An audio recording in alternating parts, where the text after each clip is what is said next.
शारदीय जा दुर्गा फुजा बे दुर्गा फुजानि ग्रिटिंसखौ साफ्रोमबो बिटिआर बासिनिसिम आं आंनि बेक्तिगत आरो न'खरनि जानानै हरग्रोबाय। बे दुर्गा फुजाया जोंनि बिटिआर हालामाव सान्थि लाबोथों, जौगाथाय लाबोथों आरो खौसेथि लाबोथों। जों साफ्रोमबो जुगामियै गासैबो खैफोद आफोदनिफ्राय बारग'नानै जोंनि जा थांना थानायनि राहा लामा बेफोरखौ बानायना लानो हाथों। बेखौनो आं नोंथांमोननि मेडियानि गेजेरजों ग्रिटिंस हरनाय जाबाय। गोबां फुजा समावहाय माखासे मा होननांगौ जागोन बेखौ बेफोरबायदि सोलियोमोन, खिन्थु नैबे देग्लायनि बोसोरावहाय बेफोरबायदिखौ होनाय जायाखै। देग्लाय ओरैनो चिफ मिनिस्टारा डिसिफोरनिसिम स्ट्रिक्ट अर्डार हरखादों। दा बेखौ एडमिनिस्ट्रेसना बन्द' खालामदों।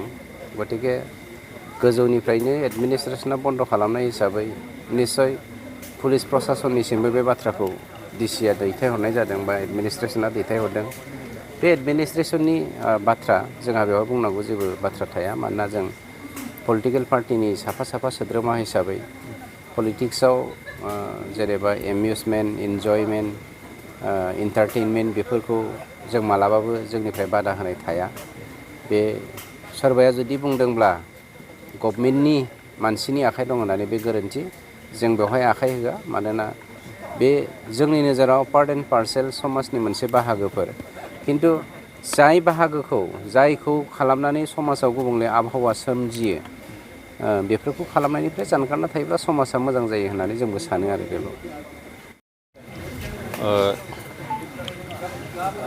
बर'आव जायखौ रोनसोन्द्रि होननानै बुङो आरो गुबुनफ्रा जायखौ दुर्गा देबि होनना बुङो, दुर्गति नासिनि होननानै बुंदों। माने खैदां खैफोदखौ गासैखौबो फोजोबस्रांनानै मुलुग संसाराव गोजोन लाबोनाय आरो दानब दैत्य दैस्युफोरखौ फोजोबस्रांनानै मुलुगाव धोरोमनि लामाखौ गेवहोनाय, बिनि थाखायनो दुर्गा देबि।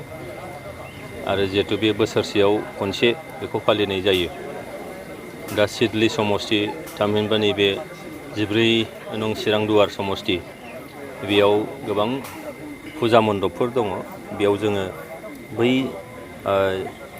बिमा दुर्गाखौ सिबिग्रा जायफोर आफादफोर बा कमिटिफोर दङ बिथांमोनखौ जोङो लोगो हमदों।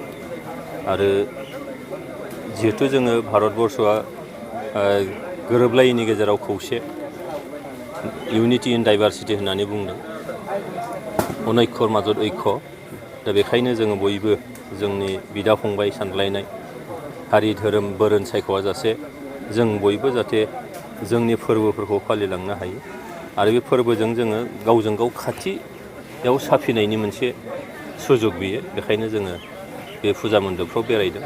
दा दिनै बे फुजा समाव आङो आंनि गोसो गोरबोनिफ्राय आंनि गासै सिडली समष्टिनि सुबुंफोर, बिटिआरनि, आसामनि, सारा भारत आरो सारा मुलुगनि सुबुंफोरनो नैबे बुब्लियाव गोजोन हामलायनाय हरदों। जेन' जों बयनिबो बिदा फंबाय सानलायनाय, जोंनि गोरोन्थिफोरखौ नेवसिगारलायनानै जों बयबो जाहाथे अनलायनानै बुहुमाव थांनानै थानो हायो। थांनाय बोसोरनिया कर'ना भाइरासजों जोबोद साग्लोबसारदोंमोन। देग्लाय कर'ना भाइरासनि बिदि गोहोम जोंनि भारतबर्षआव गैलिया। दा नैबे बुब्लियाव आं सानो जे बिमा दुर्गाया दुर्गति नासिनि होनना बुंदों, खैदां खैफोदखौ फोजोबस्रांग्रा। बेखायनो फैबाय थानाय समाव जोंनि नैबे ओनसोल बा सारा भारत नाङै, सारा बिश्व नाङै बेबायदि खैदां खैफोदा जाहाथे दाफैथों, बेखौनो मिजिं खालामदों।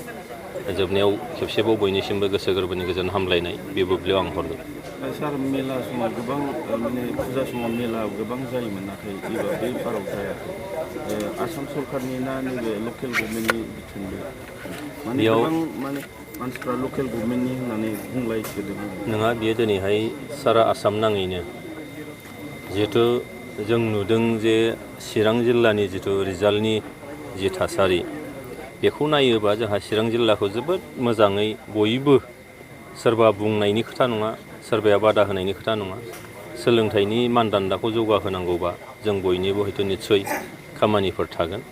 आरो दिनै आसाम सरकारनिफ्रायबो जिहेथु मेलाफ्राव सिगांफ्राव जिहेतु नोङो ड्राग्सनि प्रचलन जायोमोन, निसा जातीय प्रचलन जायोमोन, जौ जुवानि बिराद मोनसे थासारि दंमोन। दा बेफोरखौ गैया खालामनानै समाजाव मोनसे गोजोन थासारि लाबोनाय मानोना जुवानि गेजेरजों बेयाव रांखान्थिनि इनभल्भ थायो गोबां मा दिनैहाय न'खरखौ बन्दकआव दोननाय बायदि अबस्थायाव जुवानि गेजेरजों जायो दा बेखौ नायनानैनो हयथ' आसाम सरकारा जिथु गोजोन सान्थि लाबोनाय राङारि बिथिङाव जौगाहोनाय बिनि थाखाय जुवा होनायफोरखौ बन्द' खालामनानै समाजाव जाहाथे बिनि गोहोमा इयुन जोलैनाव जाहाथे गोग्लैया बिनि थाखाय निस्सय सानदों आरो बेयाव खोनानाय जादों जे माने लकेलनि सोरबा MLA सोरबा EMफ्रा बेखौ बादा होदों बा लकेल गभर्नमेन्टआ बादा होदों बिनि बेबायदि जेबो गैया मानोना प्रसासनिक भाबैनो बे बुस्थुखौ खालामनाय जादों प्रसासना जिथु खालामबायब्ला जों बयबो बेखौ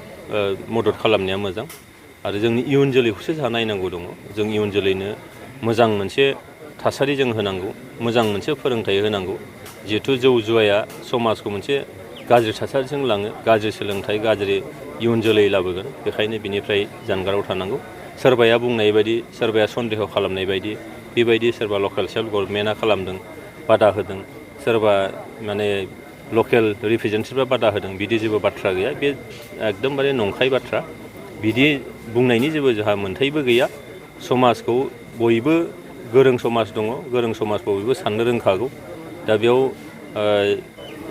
एक्सन रिएक्सन बाथ्रा थायो बेयाव हयथ' सोरबाया बेखौनो मोजां मोनग्राबो थागोन सोरबाया गोबाङानो हयथ' मोजां बेखौ बन्द' खालामनायाव बा सरकार मा होनो प्रसासननिफ्राय बन्द' खालामनायाव मोजां मोनग्राबो थागोन जिखि जादोआ देग्लायनि जे मोनसे थासारि बे थासारिया जोंनि थाखाय इयुननि थाखाय जुदि मोजां जादोंब्ला जों प्रसासनखौ निस्सय मदद खालामनांगोन आं बिदिसो सानो